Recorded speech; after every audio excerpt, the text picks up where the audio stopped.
Bonjour, chers téléspectateurs, j'espère que je vous trouve tous en bonne santé.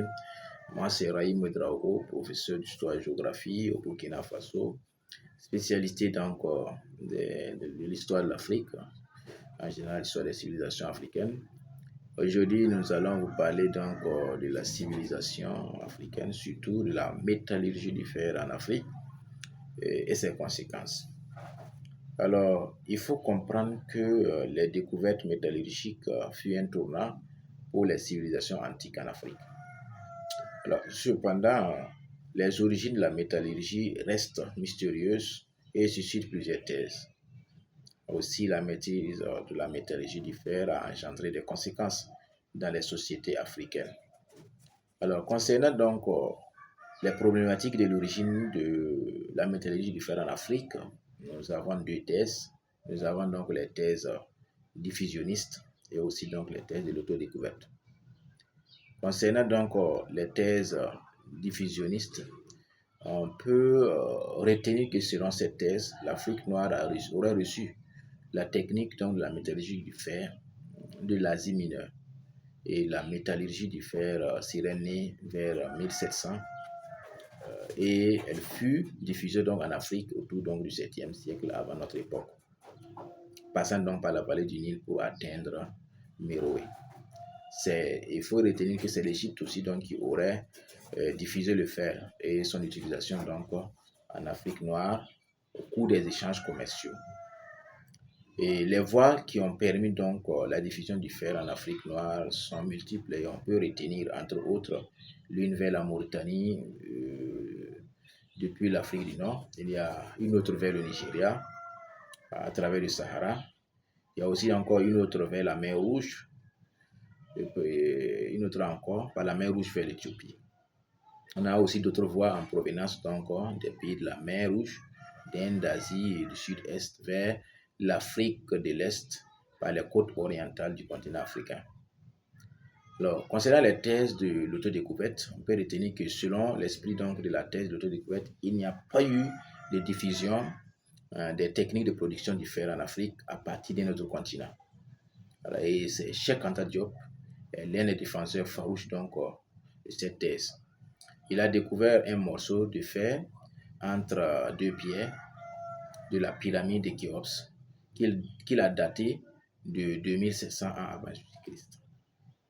Il est donc plus ancien que celui des découvertes dans le Caucase. Même les techniques et les procédés de réduction d'une très grande diversité d'originalité plaident pour l'autodécouverte.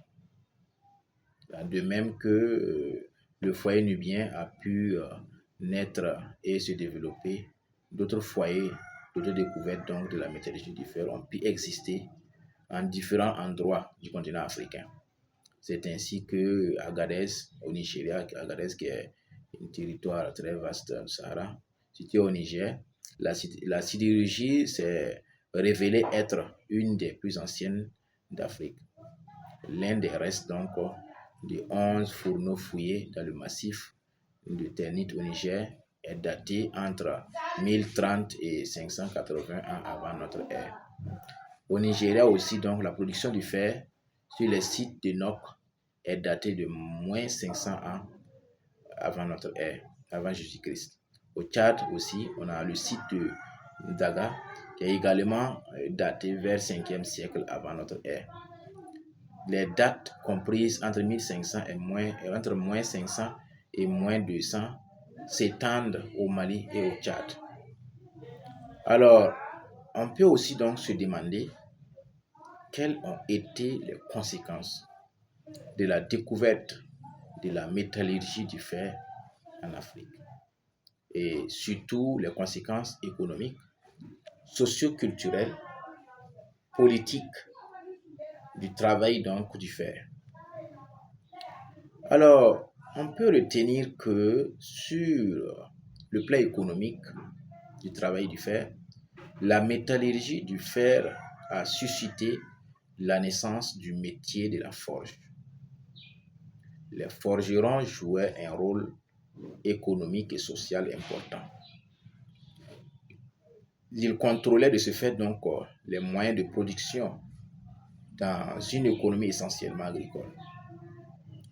Aussi, il faut comprendre qu'il fabriquait des outils agricoles en fer tels que daba, pioche, hache, voilà, faucille, etc. pour les cultures, permettant donc aux agriculteurs d'étendre les surfaces de culture en conquérant de nouveaux espaces cultivables et accroître donc leur production.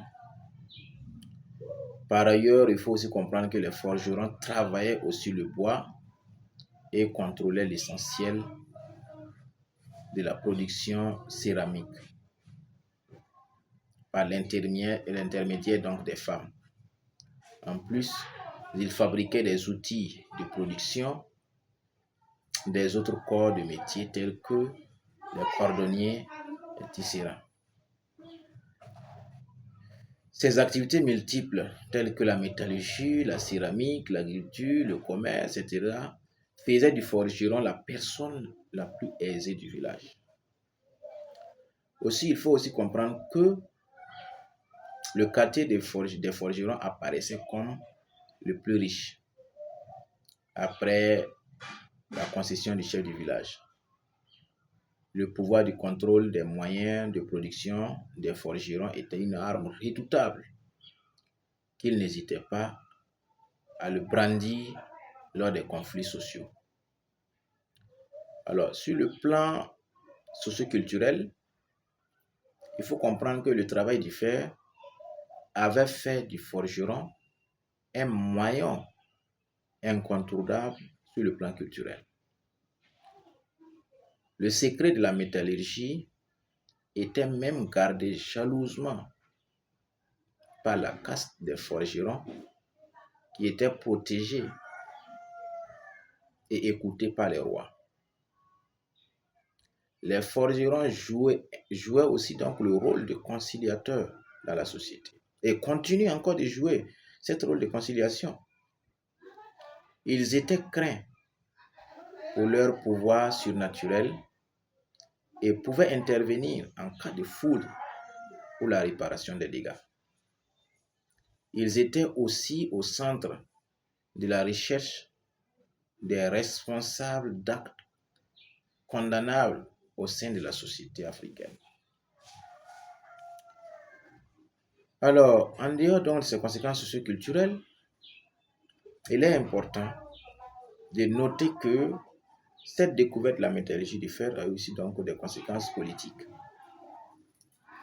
Les forgerons produisaient et conservaient l'arsenal militaire et de chasse composé entre autres de lance-pierres, de flèches, de pièges, etc. Cette production des armes en fer a contribué en partie à la conquête et à la domination de certains peuples sur d'autres. Les peuples qui maîtrisaient donc la métallurgie du fer avaient pu constituer des armes puissantes dotées d'armes en fer. On a l'exemple des Bantous, peuple maîtrisant la métallurgie ancienne du fer ont dominé et assimilé les peuples qu'ils rencontraient au cours de leur migration entre le 18e entre le 8e et le 16e siècle.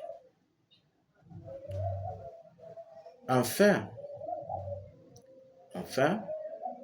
nous pouvons dire qu'au regard des datations des objets découverts et des techniques utilisées,